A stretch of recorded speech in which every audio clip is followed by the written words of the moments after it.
안녕하세요. 명품 퇴직입니다. 솔직히 직장 생활로 혼자서 3억을 모은다는 게 절대로 쉬운 일이 아니죠.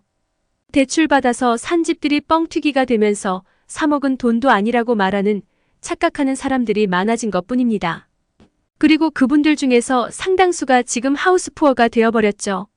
하지만 노후를 하우스푸어로 잊기엔 참으로 비참하지요.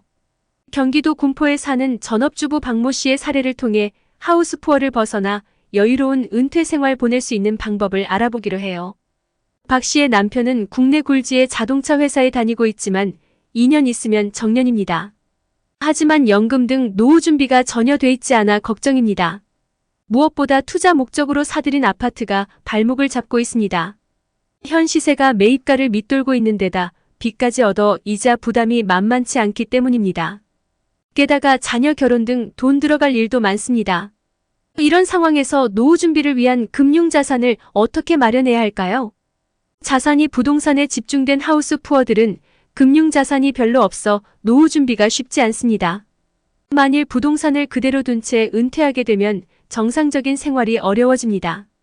줄어든 수입에다 유동화할 수 있는 자산이 별로 없어 기본적인 지출도 할 수 없게 됩니다.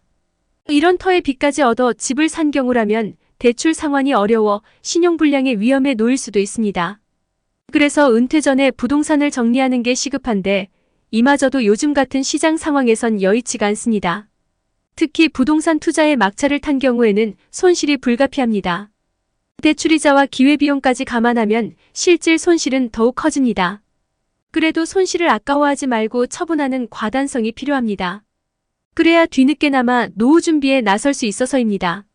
거주용을 포함해 아파트 2채를 보유한 박 씨네도 여느 하우스 푸어들과 비슷한 처지입니다.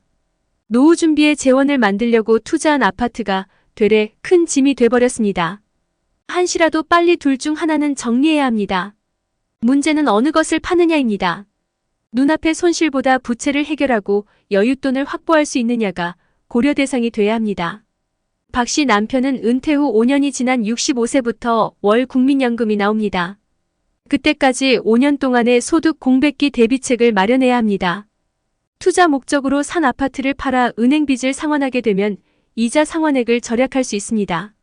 여기에 직장에 다니는 자녀의 보험료를 본인이 내도록 하면 저축 여력이 생깁니다. 이걸로 국민연금 수령 전까지 소득 공백기 동안 생활비에 보태 쓰도록 합니다. 자녀 결혼 등 목돈이 필요한 상황도 대비해야 합니다. 다행인 것은 비빌 언덕이 있다는 점입니다. 우리 사주다. 남편 회사는 기업 실적이 아주 양호하고 앞으로도 높은 성장세를 보일 것으로 예상됩니다. 따라서 우리 사주의 시세 차익도 상당할 것으로 보입니다.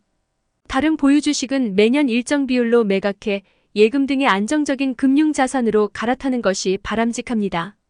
가입 중인 연금보험은 퇴직 후에도 약 6년간 더 불입해야 합니다.